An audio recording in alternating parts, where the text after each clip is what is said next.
That is an achievement. That is some achievement. So congratulations to him. That's a USA's first gold medal. They've had a couple of silvers. And next up, we've got the men's light welterweights. And this involves one of the pre-tournament favourites, one of the current stars of AIBA boxing in Енді, Cruz, two-time world champion, going for his third in a row, reigning Olympic champion, Pan American Games champion. So Kerem Oezmen of Turkey, his opponent, has got his work cut out here.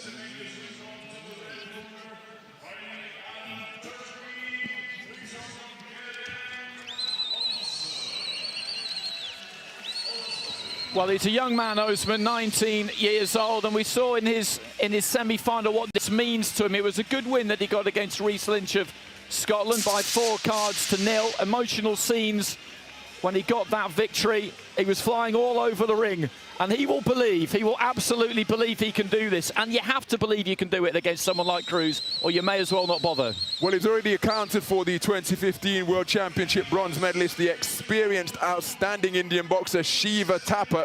And again, belief isn't something that he lacks.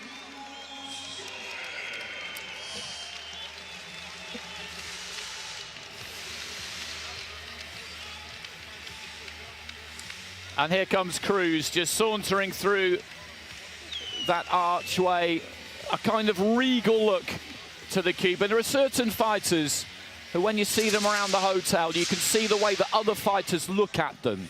Cruz is one of those guys. So is Julio La Cruz, who we'll see a little bit later on. People point them out in the dining room. It's that kind of dynamic. And it's understandable because he's won absolutely everything that you could win over the last few years, and he just finds a way. He's beaten some very, very good fighters.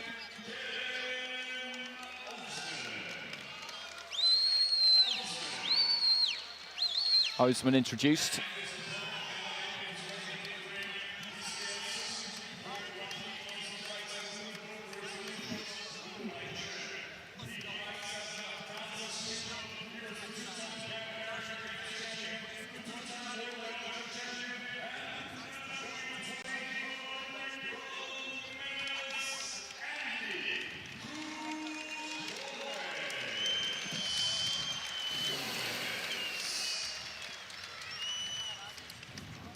Cruz has been over in Ring B, wins against Jonathan Miniel. Nicolas de Jesus of Brazil, who boxed really well against him. For Sean Lee of the United States, again, who gave it his absolute best. Mijabilo Tursunov of Uzbekistan, and then Hovhannes Bachkov of Armenia. Now, if anyone was going to be able to bring the kind of educated pressure to bear on Cruz that people seem to have decided is the way to beat him, it would be Bachkov. But he just couldn't get it done. Cruz decided that he was going to stand there, fight what was supposed to be Bachkov's fight, and he beat him. So into the opening stages of round one. Cruz in the blue, Oezmen of Turkey in the red. Just caught his chin a little bit high there, Oezmen, by a lead left hand from Cruz.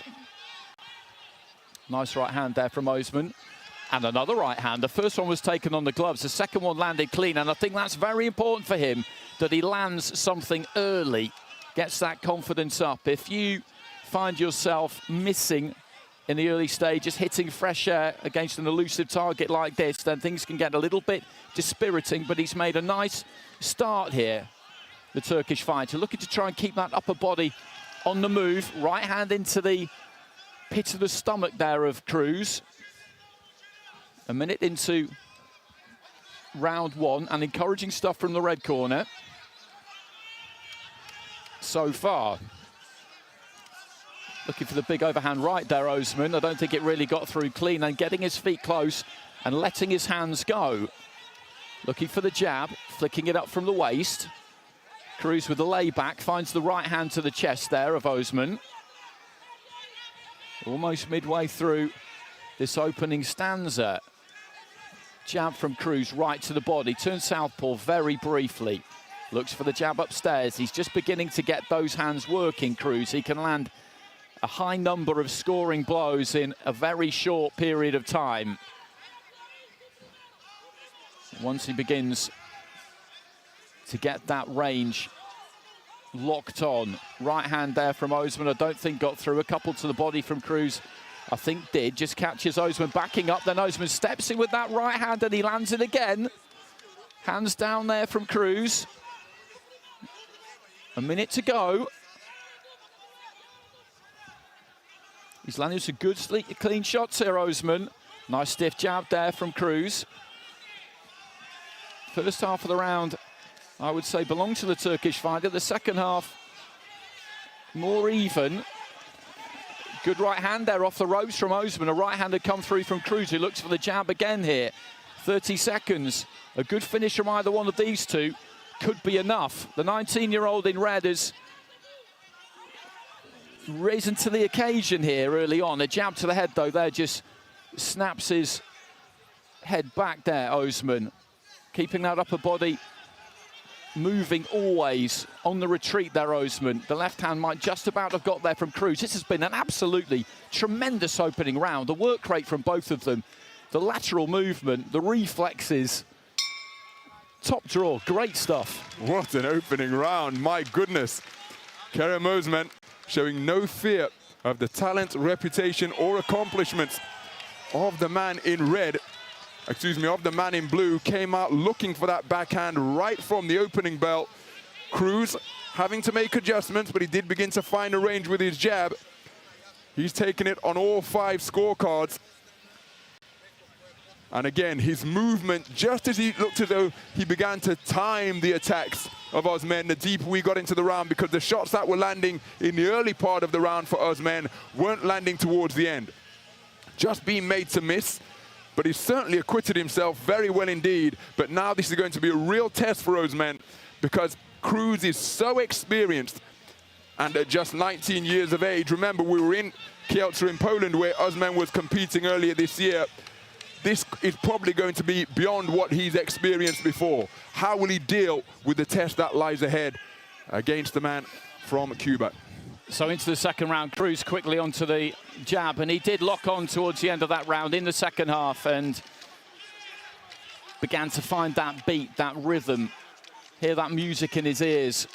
But I think he's a bit unlucky myself there, to be honest with you, the fighter from the red corner, to get nothing in that round. I thought he landed some good solid shots. Early stages of the second, Oezmen Turkey in the red, the all-conquering Andy Cruz of Cuba in the blue. And there's that right hand that landed a couple of times in the first round, didn't land on that occasion. Cruz with a pullback, right hand came back. Jab from Cruz. He's trying to keep that head on the move, Oezmen. And he's well advised to do so. Fighting Cruz is one of the more difficult tasks that has presented itself to any AIBA boxer in recent years. Oezmen looking for the right. Cruz had that left glove up.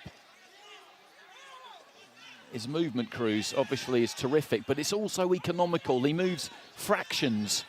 He makes you miss by fractions. Good example there, just takes the feet out. The jab is just millimeters short of the chest.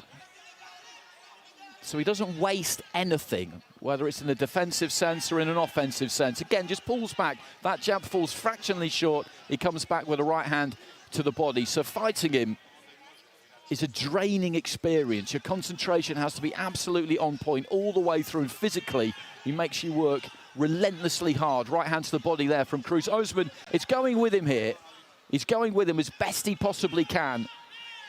But he's just coming off second best in these exchanges, heading into the final minutes of round 2. Cruz just turning around his man, and I think the battery is running down here a little bit for Oezmen. He's going to dig in and keep going, but for all the reasons that I just mentioned, for the 19-year-old, this is a step up in level, the kind of step up in level which not many people quite honestly get to experience. Heading into the final 30 seconds of round 2, just short with that right hand. That landed a couple of times, and it's exactly what Ron was talking about between rounds. That landed a couple of times in the first half of the round. He got caught a little bit with it, Cruz, And it made us raise our eyebrows because you don't see that very often. But in the second round, or since the midway point of the first, he hasn't got hit with that again. Head down, just burrowing away to the body there, Cruz. And he's been in some real good contests in this tournament. He's been pushed hard, Cruz. He's been pushed hard here. He's just too good for him. That's how it appears after 2 rounds, and I think, just to say, a clear round for Andy Cruz.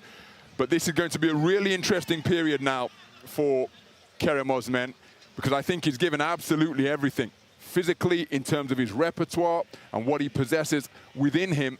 And there was a point when he tripped to the canvas with about 45 seconds to go in that second round, where he breathed and his lips flapped together like that of a whoopee cushion. You see a 10-8 score returned.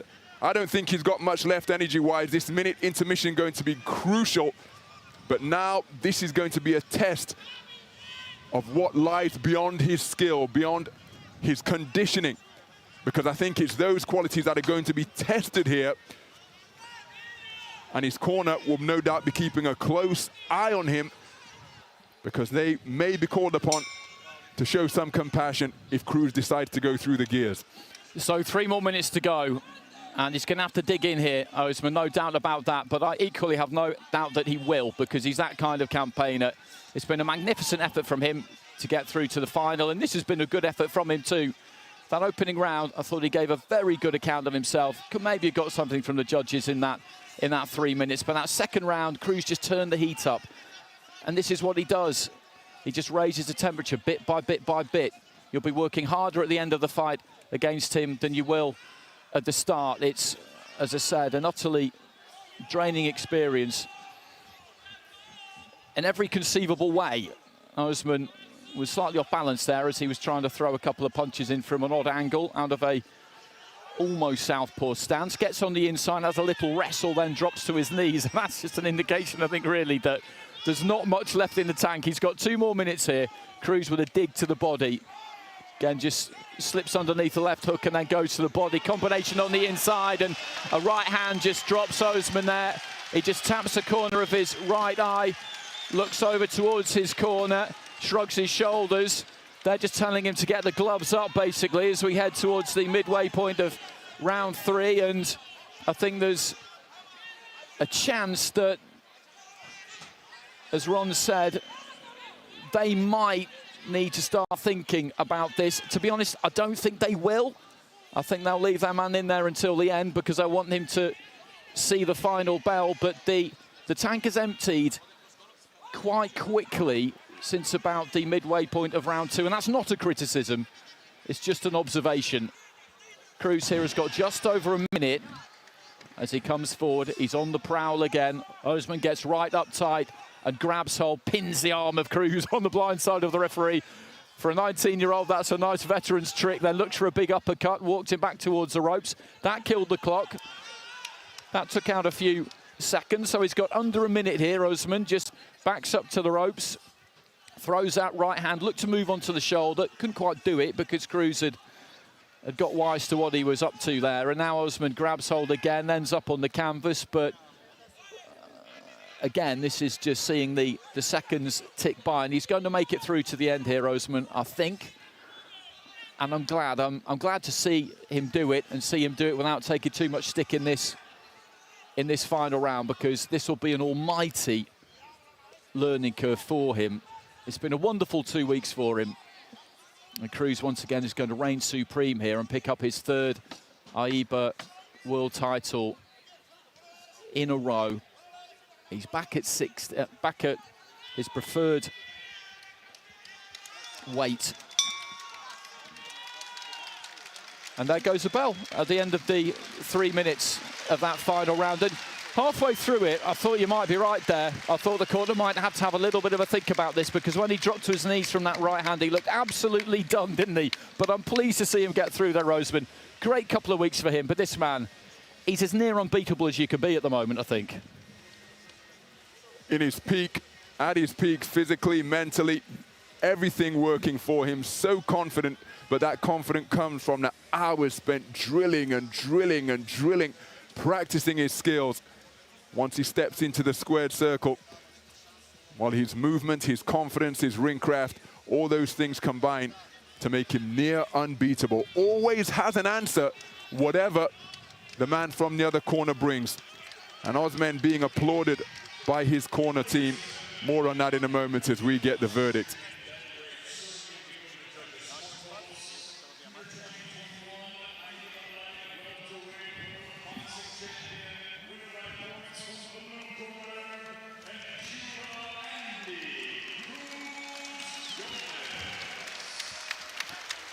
Well, all the way back when I first saw him in 2015, he was at bantamweight. He was behind Robesi Ramirez at that point, so didn't make it to the Rio 2016 Olympics. But since then, he moved all the way up to light welter, which has been 64, 63, 63 and a half in this tournament. And he's reigned supreme as he just shows us a few moves in the middle of the boxing ring. He's very well practiced at that, isn't he? Because he wins so many fights. It's no wonder he's good at it. And he's not bad at boxing either. A sensational series of performances from Andy Cruz. 3 World Championship gold medals in a row. Practically unbeatable on the international circuit. What a year it has been. Tokyo Olympic gold, besting Sean Davis, who returned to the 3-round code from the professional ranks, just as he did in Yekaterinburg 2 years ago. And here in Belgrade, well, Kerem Oezmen deserves immense credit because that clipping right hand, he got back to his feet and showed a veteran's instincts along with superb competitiveness to get through the round. And I thought that was a very good survival job by Kerem Oezmen. That's not what he came in the ring to do, but he saw it out, he toughed it out. Andy Cruz, again, that signal saying it all. A hat-trick of World Championship gold medals. Knows far too much for Kerem Oezmen, but let's have it right. I think in Kerem Oezmen, we've discovered a bit of a star. A hard-hitting, freewheeling, swaggering, effusive 19-year-old who is only going to get better if he follows the program laid out for him. That's what this man has done, and it served him tremendously well. 2 global titles in a year. Finished off by a bit of a moonwalk. It's a collector's item, really, isn't it? Because